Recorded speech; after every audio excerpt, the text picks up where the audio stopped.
Hello everyone, आज हम बात कर रहे हैं क्लास 10th साइंस पहला chapter chemical reactions and equations. ध्यान से सुनिएगा। हम लोग समझने की कोशिश करेंगे इस चैप्टर में कि केमिकल रिएक्शंस एंड इक्वेशंस से सबसे पहले समझेंगे केमिकल रिएक्शंस होता क्या है। ठीक, देखिए मैं एनसीईआरटी फॉलो कर रहा हूं, मैं आपको उसी से पढ़ा रहा हूं, ध्यान से सुनिएगा। Consider the following situations in daily life and think what happens when milk is left at room temperature during summers। ये कुछ सिचुएशन दी गई हैं यहाँ पर जो हमारी रोजमर्रा की जिंदगी में होती हैं, और हम लोग देखेंगे उसमें कि क्या क्या चीजें होती हैं। जैसे कि आपने रूम टेम्परेचर पर आजकल का मौसम आप देख रहे हैं, टेम्परेचर 34, 35, 36, 40 ऐसे जा रहा है ना। तो अगर आपने आप मार्केट से दूध लाए और आपने उसको फ्रिज में नहीं रखा, एंड आयरन तवा, पैन और nail is left expose to human atmosphere. आपने कोई भी लोहे की वस्तु को आपने बाहर के वातावरण में रख दिया, एटमॉस्फेयर में रख दिया। ह्यूमिड एटमॉस्फेयर का क्या मतलब होता है? Atmosphere mixed with water vapour, इसका ह्यूमिड एटमॉस्फेयर। जैसे आज कहते हैं ह्यूमिडिटी बहुत ज्यादा हो गई है, तो ह्यूमिडिटी ज्यादा हो गई, इसका क्या मतलब हुआ? That means there is presence of water vapour in the atmosphere. Grapes get fermented. Grapes, अगर आपने अंगूर को वैसे ही वो अपना उनका टेक्सचर चेंज हो जाता है, अगर आप बाहर रखेंगे तो इसका टेक्सचर चेंज हो जाता है, उसका खट्टापना आता है, इसको बोलते हैं फर्मेंटेशन। Food is cooked. खाना आपने बनाया, आपने दाल चावल रोटी सब्जी बनाई, खाना पक गया। Food gets digested in our body. आपने सुबह भोजन किया था और 4 घंटे के बाद आपको दोबारा भूख लगाई, this is nothing but digestion. So food gets digested and we respire. हम लोग सांस लेते हैं। इन सभी केस में आप देख सकते हैं ये कहीं ना कहीं जो स्टार्टिंग में जो चीज थी, कुछ देर के बाद वो चेंज हो गई। जब भी कभी कोई चीज ऐसी होती है जो इनिशियल कंडीशन कुछ होती है और बाद में वो चेंज हो जाती है और वापस उस स्टेज में नहीं आ पाती, इनिशियल स्टेज में, इसको हम कहते हैं केमिकल रिएक्शन। ठीक, आगे समझ में what is chemical reaction? When the identity and the nature of the initial substance has changed, then we say a chemical reaction has taken place. अब यहां पे कुछ एक्टिविटीज दी गई है आगे समझने के लिए कि हम लोग कब कब कह सकते हैं कि कोई केमिकल रिएक्शन हुआ। इसको समझने के लिए हमारे पास 3 एक्टिविटी दे रखी है। एक्टिविटी 1.1 मैंने आपके बोर्ड पे लगा रखा है, आप देखिएगा एक बार क्या लिखा हुआ इसमें। इसमें है आप एक मैग्नीशियम रिबन को लेंगे। मैग्नीशियम रिबन एक तरह का रिबन टाइप होता है और मैग्नीशियम का होता है वो, है ना। इस मैग्नीशियम रिबन को आप आपके लैब में आप स्कूल में दिखाया होगा, ना दिखाया हो तो आप समझ लें इसको। तो ये एक छोटा सा तार टाइप होता है मैग्नीशियम का। इसको हम लोग एक सैंड पेपर के साथ इसको रब करते हैं। सैंड पेपर वो होता है जिससे हम पेंटिंग करने के पहले दीवार पे घिसते हैं, और उसको बोलते हैं सैंड पेपर। बढ़ई भी यूज करता है उसको। सो सैंड पेपर से आप क्या करेंगे, उस मैग्नीशियम रिबन को घिस देंगे। उसके बाद hold it with the pair of tongs. Tongs क्या होता है? चिमटा होता है, जिसको हम पकड़ने के लिए यूज करते हैं, उसको बोलते हैं टोंग्स। आपके फिगर में भी, चित्र में भी दे रखा है। Hold it with the pair of tongs, इसको आप पकड़िए चिमटे से। Burn it using a spirit lamp. वो जो लैब में आप देखेंगे उसको नीचे गैस सिलेंडर लगा होता है, उसको बोलते हैं स्पिरिट लैम्प। तो हम क्या करेंगे, धूप वाली वो बत्ती होती है, उससे जलता है। और बर्नर या बर्नर से आप उसको जलकर, हमारा एम है कि उसको बंद करना। And collect the ash so formed in a watch glass. तो क्या करेंगे हम लोग मैग्नीशियम रिबन को बंद करेंगे और बंद करने के बाद देखेंगे उसमें से कुछ राख निकलेगी, उसको बोलते हैं एश। उसको हम कलेक्ट कर लेंगे एक वाज ग्लास में। ठीक, ये हो गया हमारा एक्टिविटी 1.1। एक्टिविटी 1.2 क्या है वो भी आपके बोर्ड पर, वो भी देख लेते हैं एक बार। Take lead nitrate solution in test tube. एक टेस्ट ट्यूब में आप लीजिए लेड नाइट्रेट सोल्यूशन। ठीक है भाई। Add potassium iodide solution. इसमें आप पोटेशियम आयोडाइड भी ऐड कर दीजिए। इसमें क्या होगा, कुछ ना कुछ केमिकल रिएक्शन होगा। और पहले हम एक्टिविटी डिस्कस करते हैं, फिर हम लोग डिटेल में जाएंगे। तो अभी सेकंड एक्टिविटी में क्या किया हम लोगों ने 2 केमिकल्स को ऐड किया। एक लेड नाइट्रेट सोल्यूशन था, उसी में डाल दिया पोटेशियम आयोडाइड सोल्यूशन। ठीक, okay. Let us move to activity 1.3। इसमें क्या हो रहा है देखते हैं एक बार। Take a few zinc granules in a conical flask. एक कोनिकल फ्लास्क रहेगा और उसमें हम लोग या एक टेस्ट ट्यूब में हम लोग कुछ जिंक ग्रेन्यूल्स लेंगे। ग्रेन्यूल्स में दाने होते हैं जिंक के, एक केमिकल है, उसके कुछ दाने होते हैं, उसको हम ले लेंगे। इसमें हम ऐड करेंगे डाइल्यूट हाइड्रोक्लोरिक एसिड या सल्फ्यूरिक एसिड, कोई भी एसिड ऐड कर सकते हैं। डाइल्यूट हाइड्रोक्लोरिक एसिड या डाइल्यूट सल्फ्यूरिक एसिड ऐड कर देंगे। Do you observe anything happening around the greasing granules? Test the conical flask और test tube, is there any change in its temperature? तो हम लोगों ने क्या किया, ये तीन एक्टिविटी की, तीनों एक्टिविटी की हम लोगों ने। अब इन तीनों एक्टिविटी में हम देखेंगे कोई ना कोई नई चीज बनेगी, इसलिए हम लोग कह सकते हैं कि तीनों चीजें जो है वो केमिकल रिएक्शन हो रहा है उसमें। All this cases are chemical reactions. Some chemical reaction has taken place because the initial substance that we took has changed to a new substance, है ना। अब इन तीनों चीजों में पहले एक एक करके देखते हैं क्या क्या हुआ। पहले केस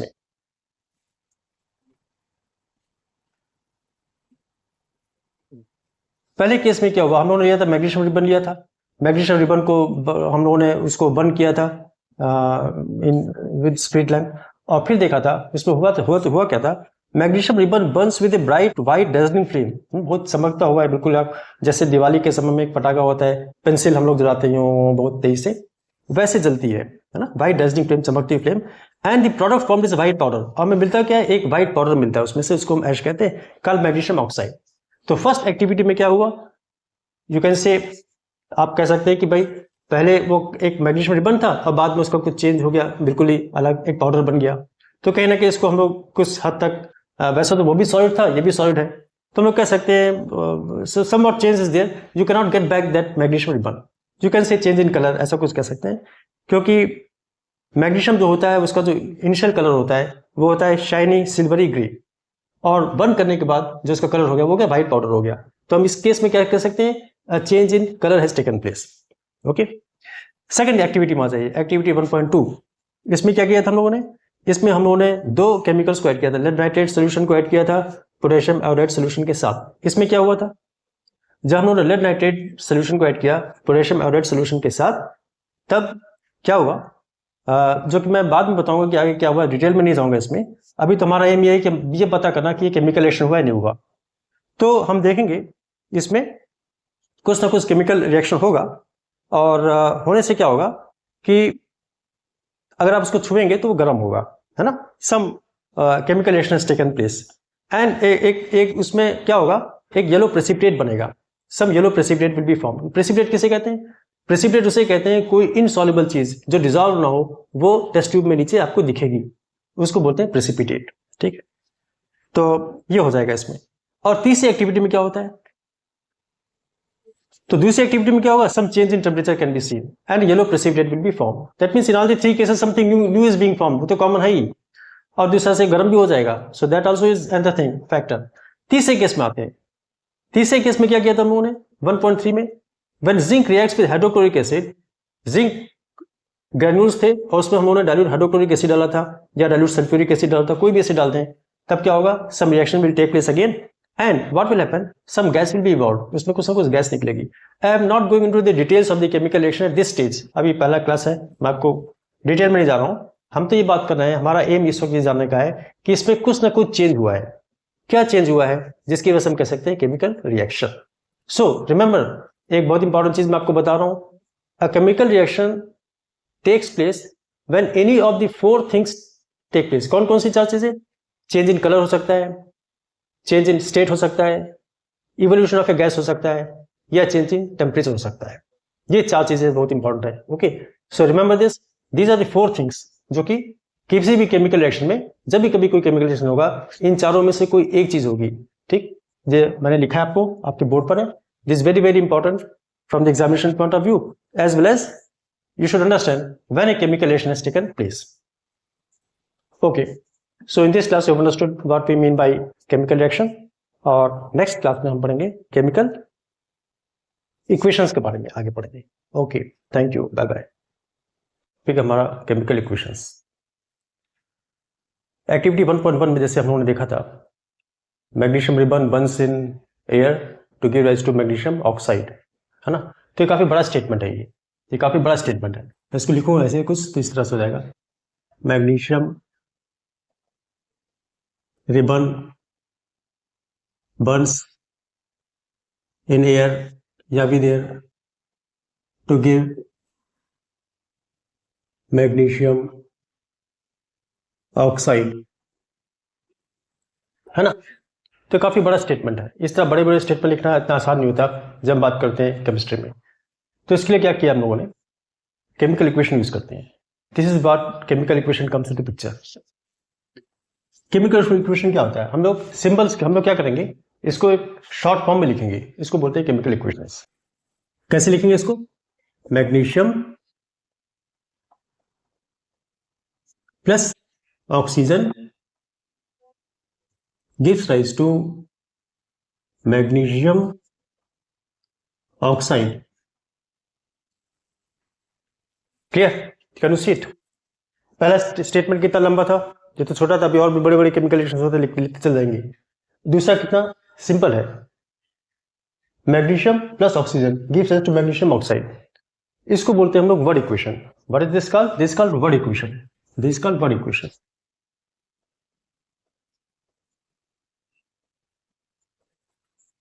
ठीक है।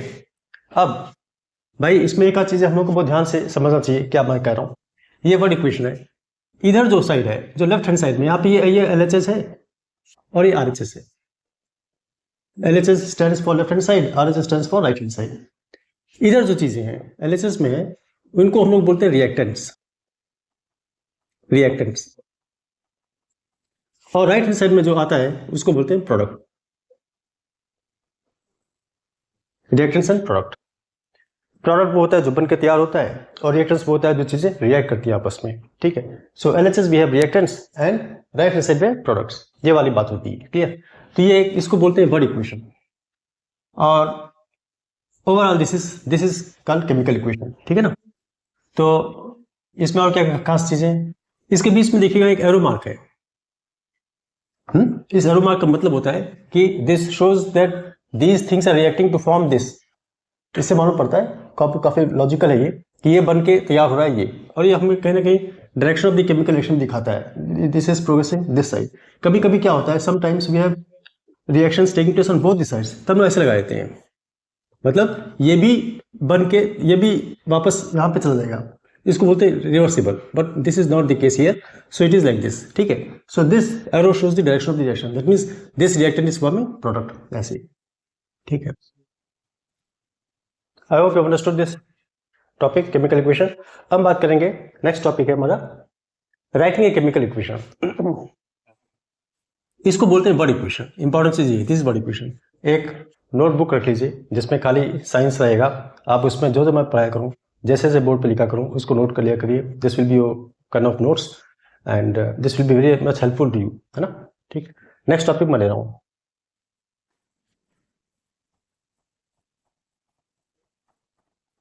इसी चीज को हम लोग क्या करेंगे। अब इसको लिखने का तरीका ये नहीं होता, हम लोग वर्ड इक्वेशन भी यूज नहीं करते हैं, है ना। हम लोग जो यूज करते हैं वो यूज करते हैं जब एक्चुअली काम करते हैं, तब क्या करते हैं हम लोग, इसके अलावा हम लोग इसको और छोटा कर देते हैं। और छोटा करने के लिए हम लोग क्या करते हैं, we use symbols of these terms. जैसे मैग्नीशियम का सिंबल क्या होता है, मैग्नीशियम का सिंबल होता है Mg। ऑक्सीजन का सिंबल क्या होता है, O2। और मैग्नीशियम ऑक्साइड को लिखते हैं MgO, ऐसे। ठीक है, ये हो गया writing equations with help of symbols. Symbols के साथ से लिखते हैं इसको। अब देखिए, they are written using symbols we write like this. अब यहां पर एक बहुत इंपॉर्टेंट चीज है। वो इंपॉर्टेंट चीज क्या है, वो इंपॉर्टेंट चीज ये है, इसको हम लोग अगर कैलकुलेट करेंगे, मैग्नीशियम कितना यहाँ पर 1 है, यहाँ पे कितना, यहाँ पे 1 है, ऑक्सीजन कितना है 2 है, ऑक्सीजन कितना है 1 है, तो दोनों side number of atoms should always B same. Hence, this equation is not balanced equation. इसको बैलेंस नहीं बोलते हैं, इसको क्या बोलते हैं, इसको बोलते हैं हम लोग स्केलेटल इक्वेशन। ठीक है ना। जब दोनों तरफ हम लोग बैलेंस कर देंगे, जो कि मेरा नेक्स्ट टॉपिक होगा, मैं आपको समझाऊंगा, जब दोनों तरफ बैलेंस कर देंगे, then it will be called balanced equation. This is unbalanced, this called skeletal equation. अभी इस पे कोई बस खाली सिंबल्स लिखे हुए हैं, जब हम खाली सिंबल्स के साथ से लिखते हैं उसको बोलते हैं skeletal equation. Okay, I hope you have understood this point. Now will move to how to balance a chemical equations. Next topic. Now we learn about balancing chemical equations. Balancing chemical equations पे क्या होता है कि जैसे कि मान लीजिए हम लोग एक एग्जांपल लेते हैं,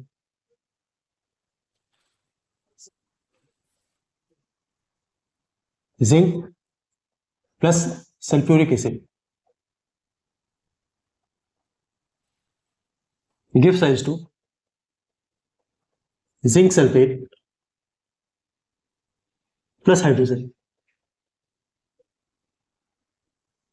ठीक है, इसका बड़ा इक्वेशन क्या बनेगा? जिंक प्लस H2SO4, फॉर्मूला पता होना चाहिए हमें, is equal to zinc sulphate plus hydrogen.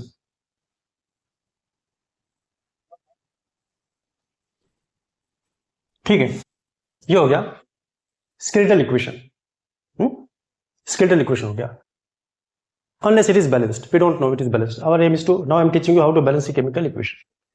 तो भाई यहाँ पे एक इंपॉर्टेंट चीज ये होती है कि हमेशा ध्यान रखिएगा इस बात का कि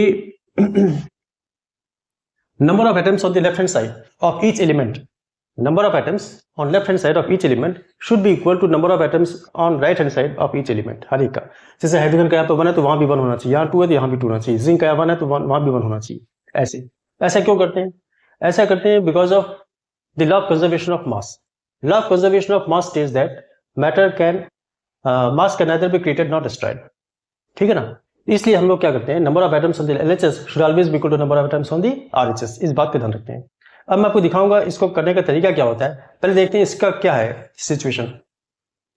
सबसे पहले क्या करते हैं हम लोग, first step is we write like this, zinc HSO। देखिए बहुत इंपॉर्टेंट स्टेप है। मैंने क्या किया, यहाँ पे हर एक को, अब यहाँ पे सल्फेट मैंने लिया, मैंने यहाँ पे S लिया तो कोई ब्रैकेट नहीं है, ये S अलग है, O अलग है, यहाँ पर सब कुछ अलग अलग कर दिया। फर्स्ट स्टेप हम लोग देखते हैं कि कौन कौन सी चीजें हैं जो हमें इसमें एलिमेंट्स शामिल है। जिंक है, हाइड्रोजन है, सल्फर है, ऑक्सीजन है, और कुछ भी नहीं है। अब LHS में देखते हैं और RHS में देखते हैं कितने नंबर ऑफ एटम्स है। जिंक के कितने हैं? जिंक के 1 है। RHS में कितने हैं? RHS में भी 1 है। H के कितने हैं? H के 2 हैं। यहां पर कितने, देखो यहाँ पे भी 2 है। S के कितने हैं? S का 1 है, S का 1 है, यहां पर भी S का 1 है। ऑक्सीजन का यहाँ पे 4 है, ऑक्सीजन का यहाँ पर भी 4 है। There is nothing to be done in this particular case, ना? This is already balanced chemical equation. So this skeletal equation which we were talking about is a balanced chemical equation. ठीक है, क्योंकि दोनों तरफ इसमें सारी चीजें बिल्कुल ठीक ठाक है। क्लियर? नंबर ऑफ एटम्स और LHS should be equal to number of atoms और RHS, और हम साफ साफ देख सकते हैं ऐसा है, तो यहाँ पे कोई दिक्कत नहीं है। It is a balanced chemical equation. एक दूसरा केस लेते हैं और फिर देखेंगे कैसे बैलेंस करेंगे। Fe plus H2O gives rise to Fe3O4 plus H2। Now this is our skeletal equation। ये हमारा skeletal equation है। Okay, we have just written using symbols, लिखिए नॉन इसको हो गया। अब इसे बैलेंस करना है। How to balance chemical equation that I am going to tell you now. ठीक, ये स्टेप्स जो मैं बता रहा हूँ उसको फॉलो करेंगे और इसे अच्छे से प्रैक्टिस करेंगे। Then with this you will be able to solve any kind of question balancing वाले। ठीक है ना। सबसे पहले क्या काम करेंगे हम लोग, देखिएगा जब भी कभी कोई ऐसा बैलेंसिंग वाला केस आता है, सबसे पहले क्या करते हैं, फर्स्ट स्टेप इज एक बॉक्स बनाते हैं हम लोग ऐसे।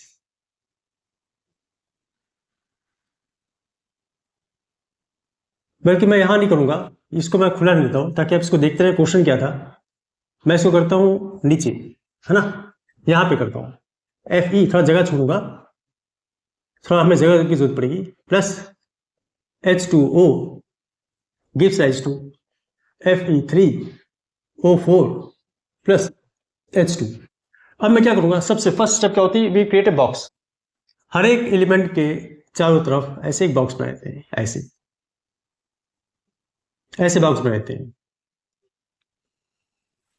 यहां पे भी बॉक्स बनाते हैं। इस बॉक्स के अंदर हम लोगों को we are not allowed to change anything.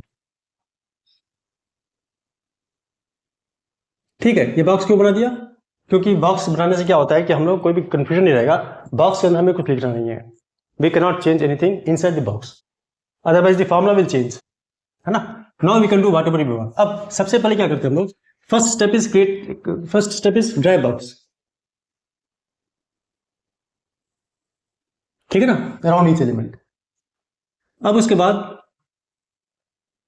Around each element और कंपाउंड, और कंपाउंड। ठीक है, फर्स्ट स्टेप ये हो गया। सेकंड स्टेप क्या करेंगे हम लोग, इसमें से देखिए जो सबसे बड़ा, जिसपे ऐसा कंपाउंड पकड़िए, ऐसा एलिमेंट पकड़िए जिसमें सबसे ज्यादा नंबर ऑफ एलिमेंट्स हो, तो वो ये है। क्यों, यहाँ पे H2O, यहाँ पे Fe है, यहाँ पे H2O, यहाँ पे Fe3O4 है, यहाँ पे ज्यादा नंबर ऑफ एटम्स हैं, है ना। ऐसा कंपाउंड पकड़ो जिसमें एटम्स ज्यादा हो, ठीक है ना, और मैक्सिमम हो, तो ये हो गया Fe3O4। चूज दैट एलिमेंट और compound with maximum number of atoms. तो यहाँ पर Fe3O4 है। हाँ, मैं लिखता जा रहा हूँ, आप ध्यान से देखते जाइए। ये Fe3O4 है। अब इसके बाद इसमें चुनो कौन सा जो सबसे ज्यादा नंबर ऑफ एटम्स है। ऑक्सीजन में 4 है, इसको चुनो। उसके पहले अब मैं आपको बताता हूँ, एक टेबल बनाना पड़ेगा हम लोगों को। वो टेबल कैसे बनता है, एलिमेंट,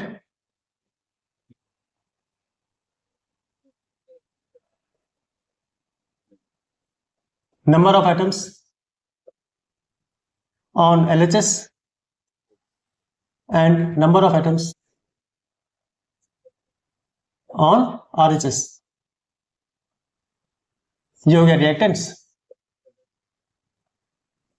ये हो गया प्रोडक्ट।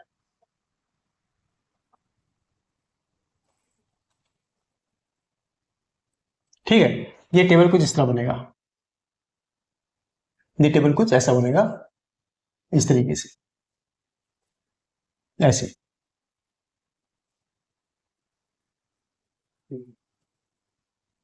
यहां मैं इसको ऐसे करता हूं क्योंकि यहां मैं लिख रहा हूं रूल्स। ठीक है, अब एलिमेंट कौन कौन से मौजूद है, यहां लिख लो Fe, लिख लो इसको, हाँ यहां लिख लो Fe, फिर लिखो H, don't write H2, right just H, फिर right O, FeHO, FeHO, yes. ठीक है, और कुछ भी नहीं इसके अलावा, बस खाली ये 3 है, Fe है, H है और O है, और कुछ नहीं, FeHO। ठीक, इतना काम आपको करना पड़ेगा। अब उसके बाद जैसे कि मैंने बताया, सबसे पहले हम इसको चुनेंगे, because what we are doing is choose the element और compound with maximum number of atoms. वो ये वाला है, हमें इसमें 7 है, इसमें 3 है, इसमें 1 है, इसमें 2 है, तो हमने ये लिया। अब उसके बाद चुनो, उसमें इन दोनों में से Fe और O में चुनो जिसमें सबसे ज्यादा नंबर ऑफ एटम्स हो। O में 4 है। अब इसके पहले एक और काम करना पड़ेगा, वो ये है Fe में कितने हैं। Fe में यहां लिख लो, फर्स्ट स्टेप देखो मैंने यहाँ पे क्या किया है, मेरा तरीका ये है। Fe में यहाँ पर 1 है, ये जो जगह है, ये जो जगह है काफी स्पेसियस होना चाहिए। अगर स्पेस नहीं होगी तो हम नहीं कर पाएंगे इसको, क्योंकि मैं क्या कर रहा हूँ, एक ही साथ आपको सब सिखा दूंगा। Fe में 1 है लेफ्ट हैंड साइड में, H में कितना है, H में 2 है, और O में O कितना है, O है 1। देखिए पूरा LHS में हमने लिख दिया, LHS में Fe कितना है, 1, H है 2 और O है 1। Come to RHS, number of atoms on RHS। Fe में कितना है, Fe में 3 है, इसी के साथ ऐसे लिख दो, इसी लाइन में। और H कितना है, H क्या है 2, H क्या है 2, और O कितना है, O है 4। ठीक, I hope I have made it clear. ये टेबल बहुत इंपॉर्टेंट है, इसको ध्यान से देखिएगा। अब हम लोग कॉन्सेंट्रेट कहाँ करेंगे, वापस आते हैं। सबसे पहले हमने बॉक्स बना दिया। जब शुरू करते हैं, मैं थोड़ा जल्दबाजी कर गया, जब शुरू करते हैं तो सबसे पहले वर्ड ऐसे स्केलेटल इक्वेशन लिख लेते हैं, उसके बाद आप बॉक्स बना लेते हैं, उसके बाद आप ये टेबल बनाते हैं। ये टेबल बनाने के बाद इनिशियली आप ऐसे लिख लीजिए, उसके बाद शुरू करिए इससे, यहां से। ठीक, अब उसके बाद क्या करेंगे, will choose the maximum number of atoms. Oxygen 4 है, तो ऑक्सीजन यहाँ पर 4 है और यहाँ पर 1 है, तब क्या करेंगे हम लोग क्या करेंगे, हम लोग यहाँ पर लिख देंगे 4।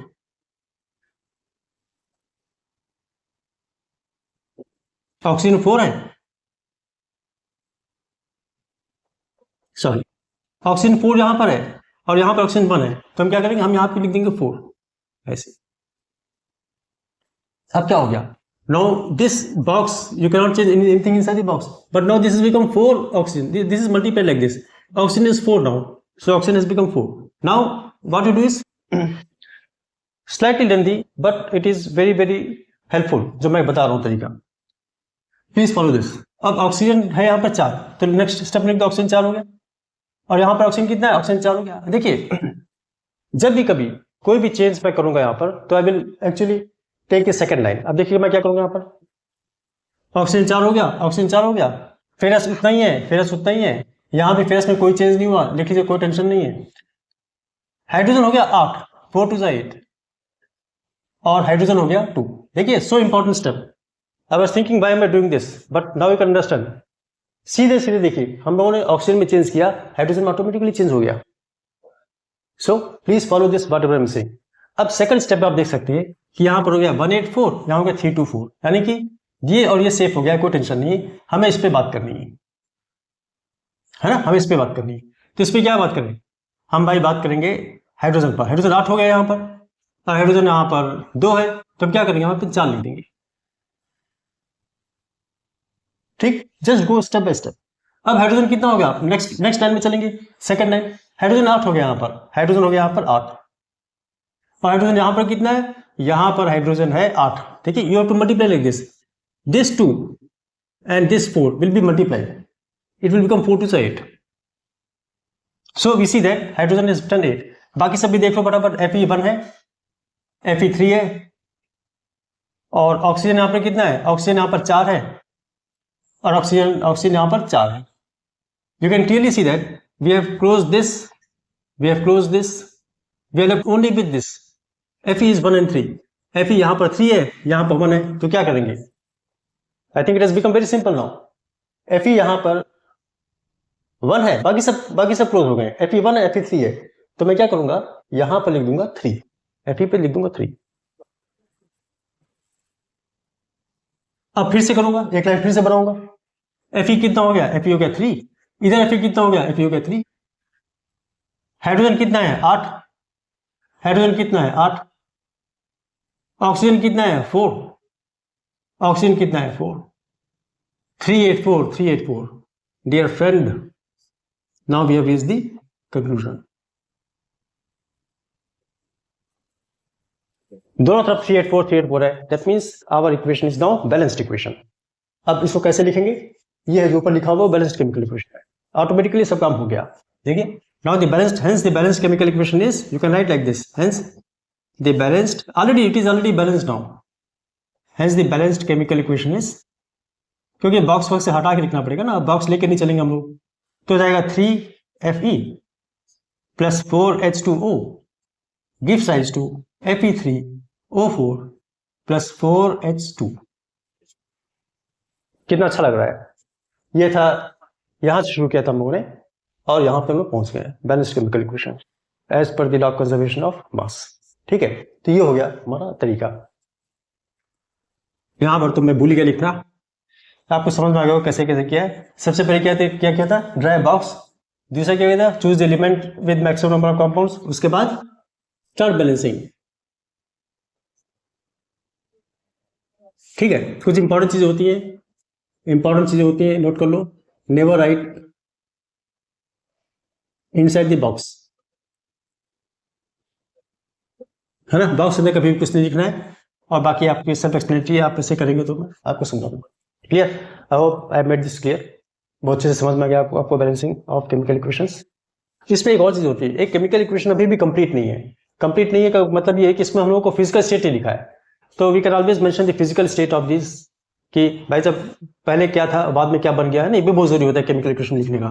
तो इसमें क्या लिखते हैं हम लोग, उसको बगल में लिखते हैं। देखो मैं इसको थोड़ा बड़ा करता हूँ, 3Fe ये है सॉलिड फॉर्म में, प्लस 4H2O ये गैस फॉर्म है, सॉरी ये गैस फॉर्म है, और Fe3O4 ये है सॉलिड फॉर्म में, और 4H2 ये है गैस फॉर्म। तो क्या होता है कि जब भी कभी हमें इसको बोलते हैं स्टेट ऑफ द एलिमेंट्स, तो स्टेट ऑफ द एलिमेंट्स का कंपाउंड जो भी होते हैं वो यहां लिखते हैं, ब्रैकेट में बगल में लिख देते हैं, ये S for solid, G for gas, S for solid, G for gas. Sometimes we write aqueous, AQ लिखते हैं, और इस तरीके से। क्लियर? So this is now a complete chemical equation. With physical state, it has become complete chemical equation. With this, we have completed part 1 of the series. इसके बाद कुछ क्वेश्चन आंसर्स को देखेंगे, how we will go about it. और first part of the chapter is complete. Okay. I hope I made myself very clear. और एक अलग notes रखिए, उसको प्रॉपर ढंग से लिखिए और उसको प्रैक्टिस करिए।